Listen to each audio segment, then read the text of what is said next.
Hello guys, कैसे हैं आप? हाजिर हो ब्लैक मेज के एपिसोड 2 के साथ। एपिसोड के शुरुआत में हम देखते हैं एरिस जो होता है एक लड़की को मारते हुए कहता है, तो तुम काय को नहीं मारोगे? जो सुनकर वो लड़की कहती है, तो तुम अपने ट्विन ब्रदर को मारना चाहते हो, लेकिन मैं तुम्हारी किसी भी ऑर्डर को फॉलो नहीं करूंगा। तो कमीना कहीं का जो सुनते एरिस और भी ज्यादा भड़क जाता है और फिर वो अपने हंटर से उस लड़के को मारने लगता है। और फिर एरिस कहता है, ऐसा लगता है कि तुम्हें नहीं पता जब ऑर्डर्स को फॉलो नहीं किया जाता तब क्या होता है। और हम देखते वो लड़की काफी ज्यादा डरी हुई होती है और फिर हम देखते उसके पैर में बेड़िया होता है।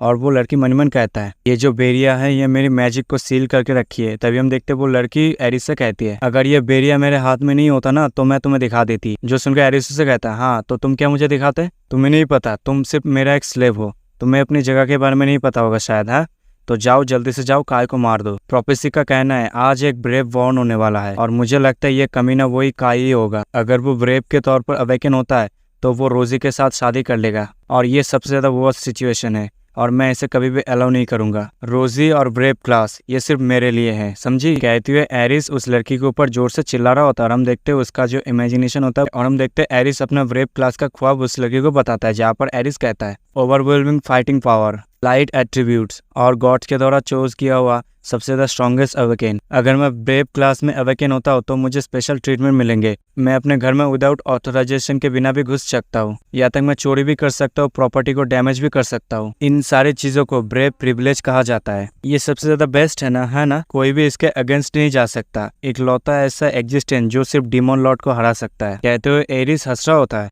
और हाँ, एक और चीज, अगर मैं ब्रेव बन जाता हूँ तब मैं कोई भी लड़की जिसे मैं चाहता हूँ उसे अपने पास रख सकता हूँ, इसलिए मुझे ब्रेव बनना है, समझी? कहती है एरिस जो होता है वो अपने मुंह से लाल टपका रहा होता है और तभी उसे अपने काय का ख्याल आता है। तभी वो अपने काय को इमेजिन करते हुए कहता है, लेकिन वो कमीना, अगर मैं काय को मार देता हूँ तो मैं ब्रेव स्टेटस को रिसीव करूंगा और आज मेरा लास्ट चांस है, समझी? जो सुनकर वो लड़की एरिस से कहती है, तुम सिर्फ लड़कियों को पाना चाहते हो, ये कोई रीजन नहीं हुआ। जो सुनकर एरिस और भी ज्यादा भड़क जाता है और फिर वो अपने विप से उस लड़की को मारते हुए कहता है, कमीना तू जाके काय को मार। तो तुझे क्या लगता है मैं यहाँ पर तुझे किस लिए लाया हूँ? हाँ? तभी हम देखते वो लड़की चिल्लाते हुए कहती है, मुझे अंडर एस्टिमेट मत करना। तुझे क्या लगता है मैं कौन हूँ? मैं एक प्योर वैम्पायर हूँ जिसके वेन्स के अंदर डीमन लॉर्ड की ब्लड है। अगर ये मेरी मौत भी है ना तब भी मैं तेरी डिजायर है उसे पूरा नहीं करूंगा। जो सुनकर एरिस उसे कहता है, तो ऐसा लगता है तू अभी मेरे लिए यूजलेस है, तो फिर मैं अपने जितने भी पैसे तेरे ऊपर इन्वेस्ट क्यों करूँ? कहते एरिस अपना स्वॉर्ड निकाल लेता और फिर कहता है, तो तेरा जैसा ख्याल है मैं तुझे मार ही देता हूँ। कहती वो अपने स्वॉर्ड से उस लड़की को मारने लगता है और एरिस कहता है, तू बहुत ज्यादा पछताने वाला है, तूने गलत साइड को चूज किया।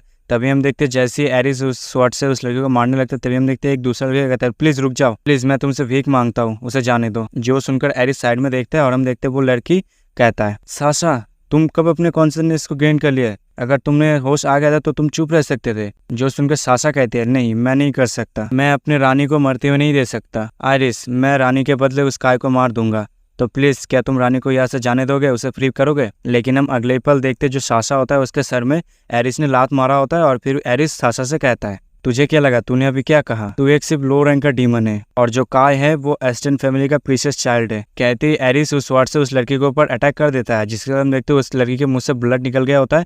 जो देखकर रानी होता है वो काफी ज्यादा डर जाती है और फिर वो चिल्लाते हुए कहते, कमीने तूने ऐसा क्यों किया? अभी एरिस कुछ नोटिस कर लेता है और फिर वो हंसते हुए रानी से कहता है, ये मेट तेरे लिए काफी ज्यादा इंपॉर्टेंट है ना? सच में तूने मुझे हंसने पर मजबूर कर दिया। तेरे जैसा एक डीमन जिसका एक वीकनेस है और तू अभी एक ह्यूमंस की तरह एक्टिंग कर रहा है। एरिस की बात सुनकर रानी थोड़ा शॉक्ड हो जाती है। हम देखते हैं एरिस ने अपना स्वॉर्ड साशा के गर्दन पर रखा होता है और फिर वो रानी से कहता है, मेरे फादर भी इस तरह की चीज कई बार कर चुके हैं। और हम देखते हैं एरिस ने साशा के गर्दन पर एक कट लगा देता है, जो देखकर रानी होता है काफी ज्यादा डर जाती है। तभी एरिस रानी से कहता है, मैं तुझे सिर्फ एक ही चांस दूंगा, चल बोल। एरिस, मैं आपकी ऑर्डर को फॉलो करूंगा, मैं आपकी एक नौकरानी हूँ, मैं आपकी कही हुई हर बात को मानूंगा, बस ये रिपीट कर दे। तेरे जैसा डीमन इस तरह की चीज कर सकता है ना? जो सुनकर वो रानी होता है वो कहता है, ये तेरा इमेजिनेशन है, इस तरह की चीज मैं कभी नहीं करूंगा। लेकिन हम अगले पल देखते हैं जो एरिस होता है वो उस स्वॉर्ड को फिर से साशा के गर्दन पे ऊपर रखा होता है और फिर वो रानी से कहता है, और ये जो तेरा मेड है ये क्या मर जाएगा तेरी वजह से? और हम देखते हैं एरिस की बात सुनकर रानी काफी ज्यादा परेशानी में आ जाती है और हम देखते हैं एरिस ने अपना स्वॉर्ड ऊपर कर लिया होता है